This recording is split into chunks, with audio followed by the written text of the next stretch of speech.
네, 다음 주부터 이재명 정부의 첫 국정감사가 시작됩니다. 공수가 바뀐 여야의 격전이 예상이 되는데요. 네, 두 분과 함께 관련 내용 짚어보겠습니다. 최진 대통령 리더십 연구원 원장 김종혁 전 국민의힘 최고위원 나오셨습니다. 어서 오십시오. 안녕하십니까? 네.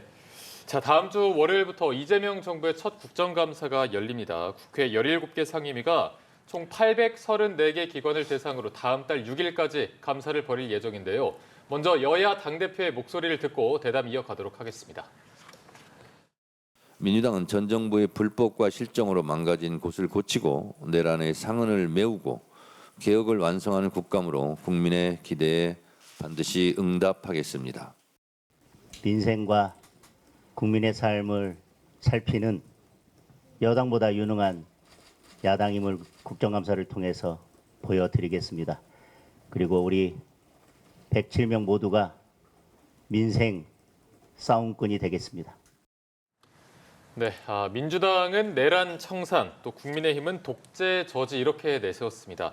양당이 또 시작부터 강경한 기조로 맞서고 있다 이렇게 봐야 되겠죠? 네, 걱정됩니다. 벌써부터 지금 보면 정청래 대표도 개혁 완수라는 게 강력하게 밀어붙이겠다는 거 아니겠습니까? 그리고 장동혁 대표도 이제 민생 싸움꾼이 되겠다는데 참 저 부분도 아주 싸우듯이 강력하게 민생 밀어붙이겠다라는 건데 지금 어쨌든 여야 둘 다 이제 분노 정치 그리고 자기 정치가 서로 이렇게 합쳐지면서 시너지가 나고 있다. 그러니까 좋지 않은데 역시너지가 나는데 두 대표 정청래, 장동혁 대표 두 사람 다 강성 지도부가 강성 지지층만 바라보고 강성 전략으로 확실하게 잡기 때문에 이후에 좀 국정감사를 좀 과거 어느 때보다 아주 강성 국감이 이루어질 것 같다라고 벌써부터 걱정이 앞섭니다. 네, 일단 조금 우려가 된다 이렇게 네, 말씀해 우려됩니다. 주셨습니다. 전반적인 분위기 어떻게 흘러갈까라고 예상하십니까? 양 당 대표가 얘기한 대로 격돌이 이루어질 것 같은데요. 근데 좀 이해는 안 되는 게 아시다시피 국정감사라는 것은 행정부가 해왔던 정책들에 대해서 입법부가 그걸 점검하고 문제를 파악하는 거잖아요. 예. 근데 지금 정권이 바뀐 지가 네 달밖에 되지 않기 때문에 사실은 양쪽 모두 상대방을 공격하거나 빠져나갈 구멍이 있어요. 예를 들면 정보자원 관련 화재 같은 경우만 해도 민주당에서는 당신들이 지금 집권한 지 몇 년 동안에 이루어진 일이 아니냐라고 얘기할 수 있고 그다음에 또 국민의힘에서는 무슨 소리냐 지금 당신들이 집권하는데 불이 났는데 무슨 소리냐 이렇게 서로 손가락질을 할 수 있단 말이에요. 예. 그게 생산적이지는 않을 것 같아요. 그래서 제가 보기에는 지금 현재 정권이 바뀐 지 얼마 되지 않는 그런 국정감사이기 때문에 굉장히 애매모호하게 갈 것 같은데 그러다 보니까 서로 그냥 공세만 펼 것 같아요. 근데 정청래 대표가 얘기한 내란 청산이라는 게 뭔지는 잘 모르겠어요. 그러니까 이 얘기가 무슨 행정부가 다 윤석열 대통령 전 대통령의 내란에 동조를 비상계엄에 동조를 했다는 건지 사실은 그런 게 이루어지는지 거의 다 몰랐잖아요. 근데 그것을 무슨 내란 청산이라 얘기하는 것은 그냥 내란이라는 이름을 여기저기에 그냥 갖다 붙이는 것 같은 그런 느낌이 들어서 좀 식상하다라는 생각은 들어요. 예, 불필요한 싸움이 아닌가, 공세를 위한 공세가 아닌가 이런 말씀도 좀 짚어주셨는데요. 첫날부터 최대 격전지로 꼽히는 곳이 이제 대법원 국감일 텐데 무엇보다도 조희대 대법원장이 출석을 할 것인가 이 여부에 더 주목이 되는 것 같습니다. 지금 민주당에서는 불출석할 경우에 동행 명령장 발부 가능성까지 거론을 하더라고요. 네. 일단 저는 조희대 대법원장이 상당히 좀 정치적으로 좀 편향성이 심했고 그리고 지난 대선 때 개입설의 논란이 휩싸였기 때문에 상당히 문제가 많다라는 부분에 대해서 저는 입장입니다만은 다음 방법론 이를테면 이제 국회 청문회라든지 이번 국감에서 어떤 식으로 조희대 대법관에 대해서 나올 것인가 이런 부분이 이제 강론적인 부분에 대해서는 저는 상당히 좀 우려도 하고 있습니다. 민주당의 어떤 전략에 대해서. 그래서 지금 정청래 대표는 지금 개혁에 저항하는 반동 실세다. 저는 그런 예. 표현을 좀 세다 사실 반동이니 이런 표현은 쓰지 않았으면 좋겠다는 사실 생각이 듭니다. 그래서 이를테면 사전에 어떤 서면 질의서를 던지거나 이렇게 좀 뭔가 점진적으로 사법부를 상대할 때는 상당히 신중하고 체계적으로 상대를 해야 되는 겁니다. 무조건 정치적으로 밀어붙이면은 상당히 역풍이 불 수가 있다. 우상호 정무수석도 그런 얘기를 하지 않습니까? 그러니까 개혁을 특히 사법부 개혁을 너무 싸우듯이 하면 국민들이 불편해하고 또 불안할 수 있다라는 말을 했듯이 이번 이 대법원 국감에서 상당 조희대 대법원에 대해서 어떤 정책 편향성을 비판하고 지적을 하되 네. 방법론에 있어서는 상당히 사법부의 독립성이나 이런 부분을 충분히 인정을 하고 신중하게 좀 합리적으로 했으면 좋겠다라는 말씀을 드립니다. 네, 여러 의혹에 대한 비판은 좀 필요하지만 사법부를 향해 어떤 표현에 대한 부분 좀 신중할 필요가 있다 이런 부분을 좀 짚어주셨는데요. 국민의힘에서는 역시나 좀 출석 요구에 대해서 망신주기다라고 주장을 하고 있는데 조 대법원장이 과연 출석을 할까요? 글쎄요. 이제 뭐 그동안은 출석을 해서 이석을 하는 게 관례였잖아요. 근데 지금 민주당에서는 만약에 출석하지 않으면 동행명령장을 발부해서 강제로 끌어오겠다라고 얘기하고 그다음에 온 다음에도 이석을 허락하지 않겠다 이렇게 얘기하고 있어요. 네. 그래서 그게 어떻게 될지는 뭐 지금 예상은 불가능합니다만 저는 그냥 조희대 대법원장이 나오셔서 여당 의원들이 질문하는 거 그냥 들어왔으면 좋겠어요. 왜냐하면 논리적으로 지금 여당에서 주장하는 게 안 맞거든요. 왜 전원 합의체 판결을 내렸는데 그 내용을 밝혀라 그러면 그건 법으로 밝힐 수 없게 돼 있습니다.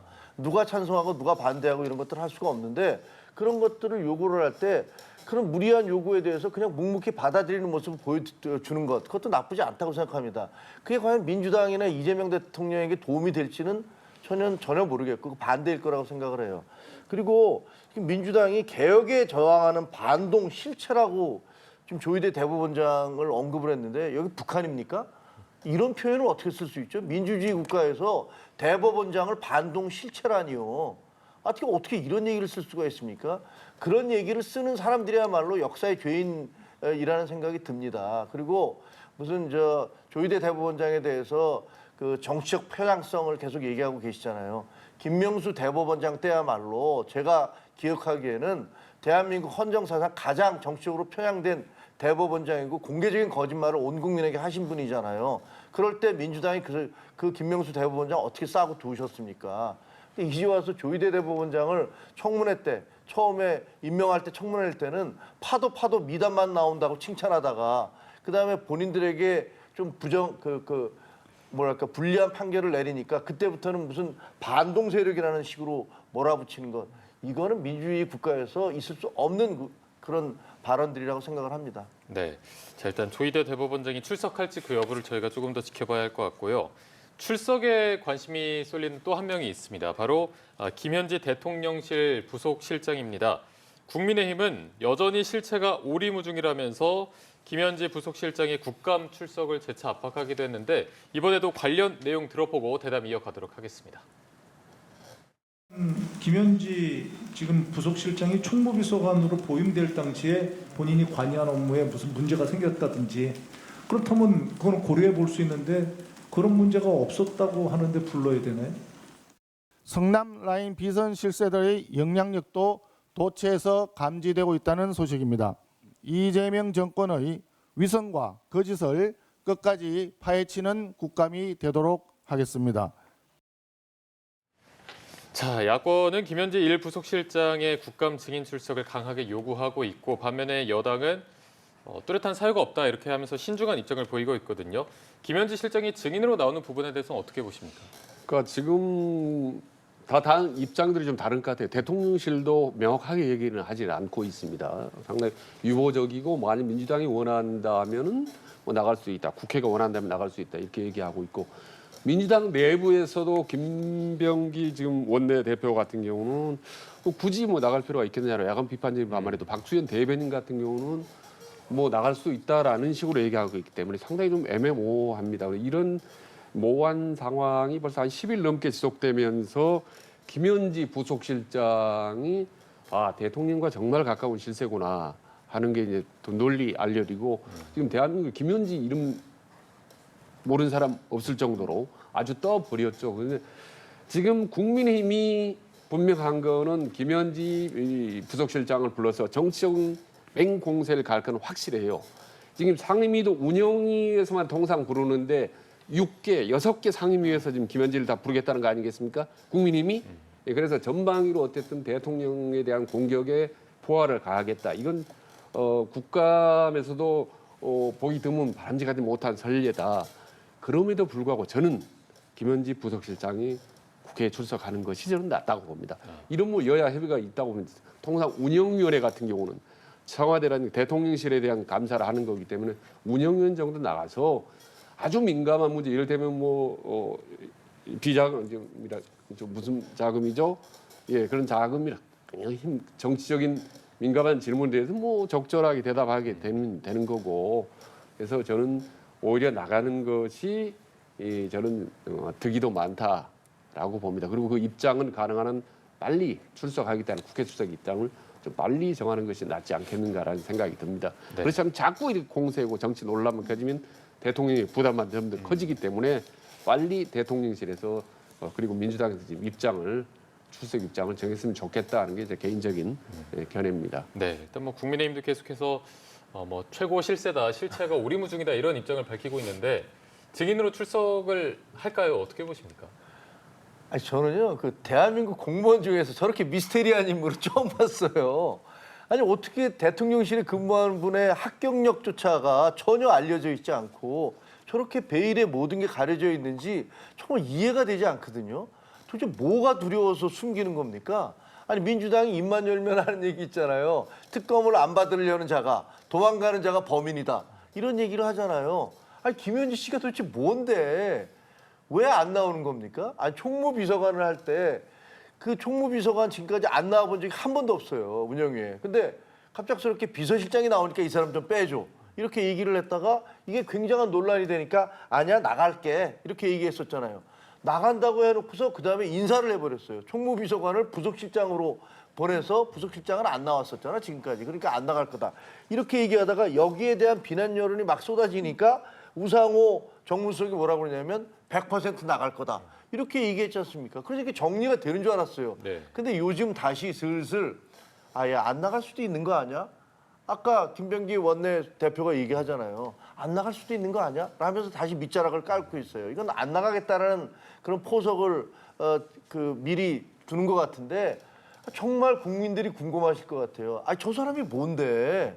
왜 저분 한 사람을 놓고서 국정 감사가 이런 식으로 파행으로 가고 여야가 대립을 해야 되는지 알 수가 없어요. 그래서 국민들이 너무 궁금해하셔서 저는 꼭 나와야 된다고 생각합니다. 네, 국정감사 이야기를 좀 나눠봤고요. 어제는 이제 이재명 대통령이 연차 중에도 대전 국정자원 화재 복구 현장을 찾아서 상황을 점검을 하고 또 직원들을 격려를 했습니다. 일단 야당에서 그 화재 관련해서 전산망이 마비되고 또 추석 내내 그 뜨거웠던 예능 출연 관련해서도 비판이 좀 쏟아지는 상황에서 방문을 해서 좀 이목이 집중이 됐었는데요. 대통령실에서는 미리 예정된 방문이었다 이렇게 또 이야기를 하더라고요. 아주 미리 예정됐든 갑자기 가셨던 간에 아주 잘 갔다고 봅니다. 그리고 당연히 가야 된다고 봅니다. 저거는 국가 전사망 전체와 관련된 부분이기 때문에 추석 연휴에도 불구하고 대통령이 일부러 현장에 가서 수습을 하고 대책회의를 하는 건 정말 잘 아신 것 같다는 생각이 듭니다. 그리고 민생 현장에 말이죠. 재난재해 현장에서 대통령이 동분서주하거나 또 회의를 하는 모습은 일단 중도층의 지지율 를 올리는 데 많이 도움이 됩니다. 그리고 국민들도 상당히 좀 안심을 하게 되고 대통령에 대한 어떤 안정감을 갖게 되죠. 그래서 아주 바람직하다라는 말씀을 드리고 근데 예능 프로의 부분에 대해서 야당 입장에서는 상당히 좀 문제 제기를 할 수 있을 것 같다. 일리가 있다라고 했지만 저게 저렇게 여러 날 간다는 데에서는 저는 이해를 못 하겠어요. 사실 아마 국민의힘 지도부에서는 그 예능 프로를 안 봤을 겁니다. 냉장고 저는 프로를 보지 않았다고 봐요.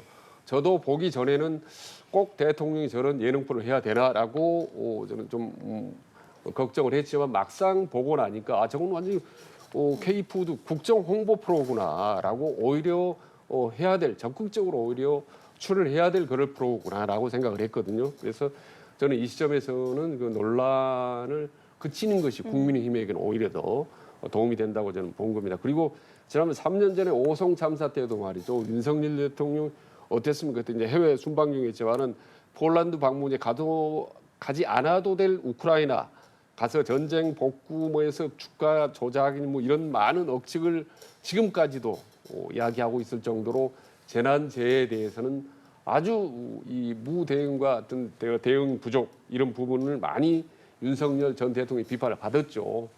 그런 점에서 저는 이재명 대통령 이번 대전 화재 복구 현장 이런 부분은 뭐 적절하게 잘 대응을 하고 있다고 저는 봅니다, 개인적으로. 네, 당연히 필요하고 또 적절한 방문이었다라고 평가를 해주셨는데요. 김 전 최고께서는 어떻게 보셨나요?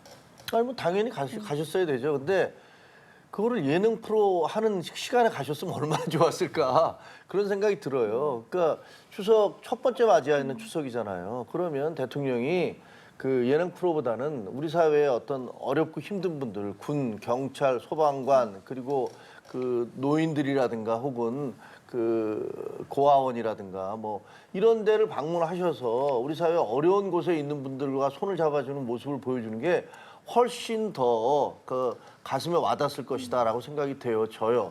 왜냐하면 예능 프로 안 나가셔도 지금 대통령 뽑히신 지 얼마 안 됐잖아요.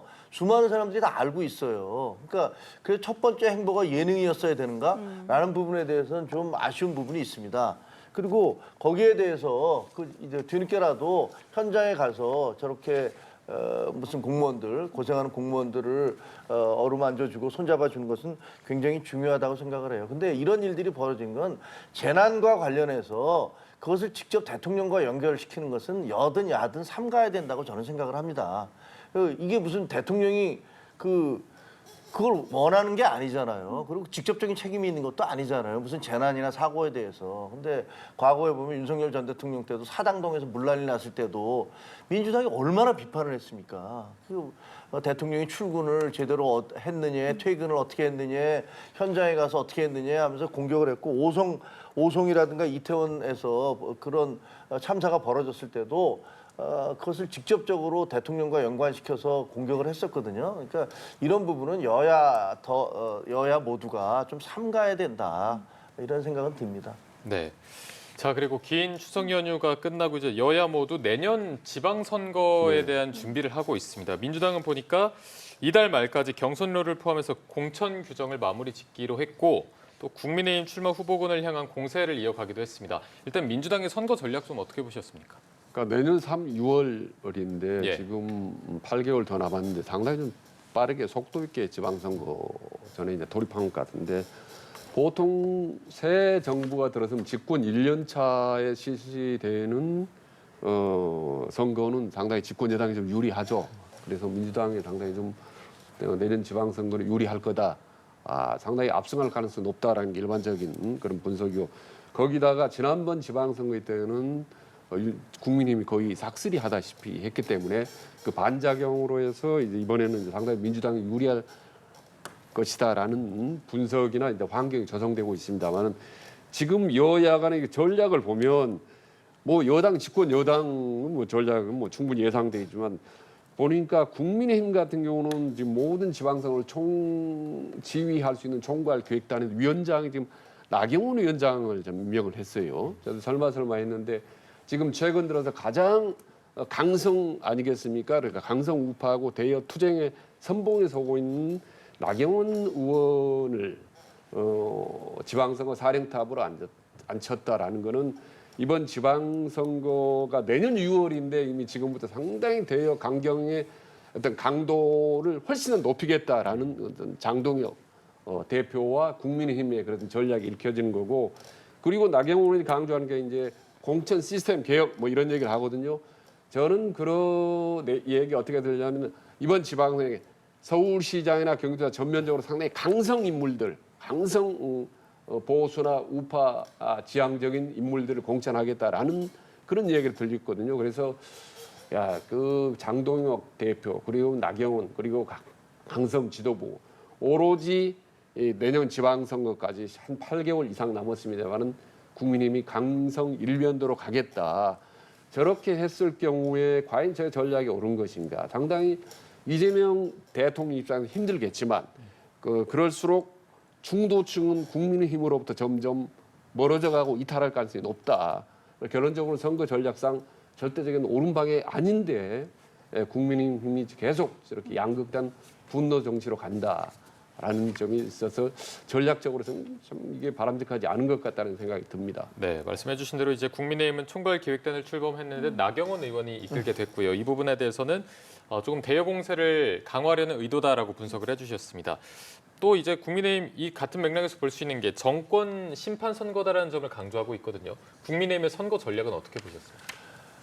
원래는 이제 그 여러 가지 조건에 의해서 국민의힘이 상당히 고전할 거다 이렇게 예상을 했잖아요. 왜냐하면 첫 번째 대통령 취임 후에 첫 번째 선거다 그런 게 있고 또 지금 비상계엄과 관련해서 특검 수사하고 재판이 진행되고 있어서 이것이 12월 정도에 이제 어느 정도 윤곽이 드러나고 재판 결과도 드러나게 되면 아마도 그 굉장히 어려운 처지에 처하게 될 것이다라는 게 일반적인 예상이었어요. 그래서 지난번에는 우리가 17개 광역시도 중에서 12개를 석권을 했는데 아마 굉장히 그거와는 그 반대 결과가 나올 수도 있고 그보다 훨씬 못한 결과가 나올 수도 있다. 이렇게 예상을 했었어요. 근데 여론조사를 보면 그 의외로 그 민주당과 국민의힘 예상 후보들 사이의 차이가 굉장히 적어요. 오차 범위 내에 있다. 뭐 이런 얘기까지 나온단 말이에요. 근데 이 부분에 대해서는 정청래 대표하고 장동혁 그 대표, 양당의 대표가 좀 새겨들 부분이 있어요. 정청래 대표는 왜 자기 당의 지지도보다 그 내년에 지방선거에서 출마하는 민주당 후보에게 찍겠다는 사람들이 더 줄어들었는지, 그리고 장동혁 후보는 왜 자기 지금 현재 국민의힘 지지도보다 내년에 나오는 사람들에게 더 많은 표를 주겠다고 얘기를 하는지, 이거는 역설적으로 얘기하면요, 그 정청래 대표하고 장동혁 대표의 정치적인 실패예요. 그러니까 지금 현재 자기 당이 얻고 있는 지지도보다 더 낮게 얻거나 지금 자기가 얻는 것보다 훨씬 더 높게 오는 것 양 그 자체가 두 분에 대한 실망, 두 양당 지도부에 대한 실망이 반영됐다라고 볼 수가 있어요. 그래서 제가 보기에는 내년 선거에서는 이렇게 뭐 지금 현재 양당 대표가 하듯이 그 강성, 한쪽으로는 오른쪽의 강성, 한쪽으로 왼쪽의 강성 이렇게 나가면은 별로 득이 안 될 것이다. 누가 먼저 정말로 경제와 민생 그리고 미래에 대해서 이야기하느냐, 그것이 더 중요하다 이렇게 생각합니다. 네, 극단적인 정치 편향보다는 민생에 좀 더 가까운 정당이 유리할 것이다 이런 말씀을 좀 해주셨습니다. 다음 내용은요, 김건희 씨 일가의 양평 공흥지구 관련해서 의혹을 조사받던 양평군 공무원이 숨진 상태로 발견이 됐습니다. 이제 유서가 발견이 됐는데요. 특검 조사 이후에 너무 힘들고 지친다라는 내용이더라고요. 어떻게 보셨습니까? 저는 일단 이 자리를 빌어서 한 말씀 드리고 싶은 게 특히 이제 공직자들인데 저는 저 사건을 보면서 그런 생각을 했습니다. 두 가지 생각입니다. 하나는 오죽 힘들었으면 얼마나 힘들었으면 극단적인 선택을 했겠느냐라는 생각과 동시에 아니 아무리 힘들어도 어떻게 극단적인 선택을 할 수 있겠는가라는 전혀 다른 생각을 하게 되거든요. 지금 이 공무원이 숨진 공무원이 보니까 이제 50대고 5급 상당히 공무원이면 상당히 공무원 생활을 오래 하고 나름대로 알 만큼 아는 공무원일 텐데 거기다가 증인도 아니고 참고인 신분으로 조사를 받았습니다. 근데 저렇게 목숨을 끊을 정도라는 부분이 상당히 안타깝기도 하고 참 두 번 다시 저런 일이 없었으면 좋겠다라는 생각이 듭니다. 그리고 또 하나는 지금 국민의힘이 강압 수사를 했다고 하는데 이 메모 부분이 지금 유서인지 메모인지 확실치 않다고 하는데 이 부분이 지금 석연치 않은 부분이 좀 많이 논란이 되기 시작했거든요. 지금 오늘부터 이를테면 저 유서 같은 메모를 처음으로 공개한 사람이 가장 지금 양평 공지구 특혜 의혹을 받고 있는 국민의힘의 김선규 의원이 처음으로 공개를 했습니다. 현장에 없던 메모를 어떻게 공개를 했고 그다음에 그 메모지 내용을 보면요. 뭐 김성규 의원은 죄도 없고 잘못도 없는데라고 마치 옹호해주고 방어해주는 듯한 그런 내용도 있고 그다음에 또 담당 수사관 이름도 있고 그다음에 본인이 또 자필 서명을 했으니까 이게 무슨 정말 유서인지 아니면 옛날에 무슨 유서 대필 뭐 이상한 논란이 있었듯이 또 다른 정치적인 어떤 의도가 있는지 이런 부분들이 이제 우리가 좀 더 수사를 해보면 나올 것 같다라는 말씀을 드리고 일단 아무튼 공무원 조사를 받아 사망한 부분에 대해서는 참 안타깝고 더더군다나 이런 부분은 민주당이 뭐 주장했듯이 정쟁으로 가면은 안 된다. 이거 빨리 이 실태를 아주 객관적이고 예. 실체적으로 좀 파헤칠 필요가 있다라는 말씀드립니다. 굉장히 안타깝지만 이 유서로 추정되는 메모의 신빙성에 대해서는 조금 의문이 든다라는 말씀을 좀 해주셨는데요. 국민의힘에서는 강압 수사를 주장을 하고 있고 또 특검에서는 전혀 강압도 회유도 없었다고 반박을 하는 상황입니다. 근데 어쨌든 그 유서에 있는 내용을 믿을 수밖에 없잖아요, 현재로서는. 그리고 굉장히 나는 괴롭고 내가 생각나지 않는 것도 강요를 했다. 그리고 나중에 결국은 자기들이 써놨는데 나 근데 너무 지쳐서 그냥 사인하고 나왔다. 이런 식으로 얘기를 하고 있어요. 근데 그게 무슨 설마 조작된 걸 리는 없다고 생각을 합니다. 그러니까 본인이 너무 힘드니까 그렇게 썼다고 생각하는데 그렇다면 특검의 수사에 대해서는 비판이 충분히 가해질 수 있다라고 봐요. 그리고 저는 어떤 경우든 죽음을 정쟁화하면 안 된다고 생각을 해요. 그 대통령 어떤 사고가 났을 때 그것을 곧바로 모든 사고를 대통령과 연관시키는 것들이 옳지 않듯이 다른 나라에 그런 거 없습니다. 대한민국에서는 특별히 그래요. 근데 어떤 죽음을 정쟁화하는 것도 사실 옳지 않습니다. 근데 이거 제가 민주당에 대해서 비판하지 않을 수 없는 게 지금까지 수많은 죽음들을 정쟁화했던 그런 시초가 어디입니까? 민주당이 그렇게 하지 않았었습니까? 민주당이 수많은 죽음들을 정쟁화했던 과거가 있어요. 그래서 그게 옳다는 것이 아니라 지금 이것도 어떤 죽음을 정쟁화하는 것은 옳지 않습니다. 하지만 민주당이 그렇게 죽음을 정쟁화하지 말라라고 다른 당을 공격할 정도의 그렇게 그 자신감이 있는지 그런 얘기를 하려면 본인들의 과거를 좀 돌아보고 얘기를 해라. 이렇게 얘기할 수밖에 없습니다. 네, 알겠습니다. 오늘 말씀은 저희가 여기까지 들어보도록 하겠습니다. 지금까지 최재인 대통령 리더십 연구원 원장, 김종혁 전 국민의힘 최고위원 두 분과 함께했습니다. 고맙습니다. 고맙습니다. 네, 감사합니다.